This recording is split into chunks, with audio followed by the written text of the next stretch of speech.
جب مرنے کا وقت آیا میں نے سوچا تھا کہ یہ لمحہ شاید بڑا ڈرامائی ہوگا، کوئی روشنی موسیقی اور میرے ارد گرد سب کچھ دھندلا سا ہو جائے گا، مگر ایسا کچھ نہیں ہوا۔ میری آنکھ کھلی اور میں خود کو ایک عجیب سے آفس جیسی جگہ پر پایا جہاں دیواروں پر ادھورے پوسٹرز اور بورنگ سا بے رونق ماحول تھا۔ شروع میں تو مجھے لگا کہ یہ کوئی مذاق ہے، موت کے بعد بھی آفس، کیا یہی میری ابدی تقدیر ہے؟ میں نے ایک سرد آہ بھری اور دیکھا کہ سامنے ہی ایک لمبی قطار میں کچھ اور لوگ بھی کھڑے تھے جو مجھ سے کہیں زیادہ مایوس اور بیزار نظر آ رہے تھے۔ دیوار کے ساتھ ایک مشین پر ٹوکن نمبر حاصل کریں اے لکھا تھا، یعنی موت کے بعد بھی ہمیں باری لینی ہوگی۔ مجھے لگا تھا کہ شاید روحانی دنیا میں ہمیں کسی اسپیشل وی آئی پی رسائی مل جائے گی، مگر یہاں تو بظاہر سب کا نمبر آنا باقی ہے۔ میرا ٹوکن نمبر تھا 899 اور جو نمبر اس وقت چل رہا تھا وہ 102 تھا۔ میری موت کے بعد بھی ایک طویل انتظار تھا، زندگی میں بھی انتظار کیا اور اب مرنے کے بعد بھی۔ شاید یہی اصل سزا ہے۔ میں نے کچھ مدد حاصل کرنے کا سوچا۔ کونے میں ایک فون پڑا تھا جس پر لکھا تھا ہیلپ لائن برائے شکایات 666 ہیلپ لائن۔ واقعی، یعنی کہ موت کے بعد بھی ہمیں ایک کال سینٹر کا سامنا کرنا ہوگا۔ خیر، میں نے فون الفاٹ الف اور ڈائل کیا۔ فون کی دوسری طرف ایک بور سی روایتی کال سینٹر والی آواز آئی، اب کی کال ہمارے لیے اہم ہے، برا کرم انتظار کریں، اور پھر ایک گھنٹی کی آواز جیسے ہمیں مسلسل یاد دلایا جا رہا ہو کہ انتظار کرنا ہے۔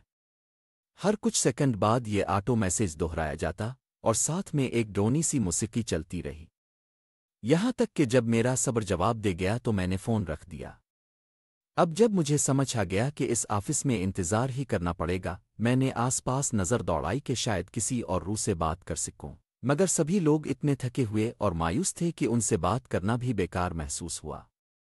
پھر میں نے ایک شخص سے پوچھا، یہاں کتنا وقت لگتا ہے؟ اس نے افسردہ انداز میں سر ہلایا اور بولا، میں نے یہاں تقریباً 3 صدیاں گزار لی ہیں۔ 3 صدیاں؟ میں نے سوچا مجھے زندگی میں بھی 3 گھنٹے انتظار کرنا مشکل لگتا تھا، تو یہاں تو 3 صدیاں۔ مرنے کے بعد بھی اگر بیوروکریسی اتنی سست ہے تو کوئی امید باقی نہیں۔ ایک وقت کے بعد میں نے نوٹ کیا کہ قطار میں کچھ لوگ عام لوگ نہیں تھے، کوئی روح ایسے کپڑوں میں تھا جیسے وہ قرون وسطی کے زمانے سے آیا ہو، کوئی ہٹلر کی وردی جیسا لباس پہنے کھڑا تھا، ایک بیزار بادشاہ تاج پہنے ہوئے غصے میں اپنی خاص بادشاہی ٹریٹمنٹ کا مطالبہ کر رہا تھا، اور ایک وکیل اپنی موت کی قانونی حیثیت پر بحث کر رہا تھا۔ میں نے سوچا، یہاں سبھی کا یہ حال ہے، کوئی بھی خوش نہیں۔ ایک بورڈ پر لکھا تھا، شکایتیں برائے کرم نیچے جائیں، یعنی کہ اگر کسی کو شکایت ہے تو نیچے جانا ہوگا، اور نیچے جانے کا مطلب تو سبھی جانتے ہیں۔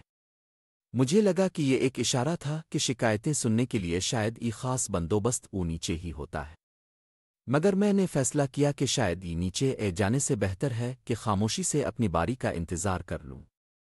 اب تک مجھے یہ احساس ہو گیا کہ میں شاید ہمیشہ کے لیے یہیں پھنس گیا ہوں، کوئی آگے بڑھنے کی راہ نہیں، نہ کوئی حل۔ ہر ایک کو اس آفس کے چکر کاٹنے ہیں اور ہر ایک اپنی باری کا انتظار کر رہا ہے، اور میں بھی سوچتا ہوں یہ آخری سزا ہی تو ہے، نہ کوئی آسمان، نہ کوئی جنت، نہ کوئی دوزخ، بس ایک انتظار کا ابدی کمرہ جہاں مرنے کے بعد بھی وقت کے ساتھ ساتھ امید ختم ہوتی جاتی ہے۔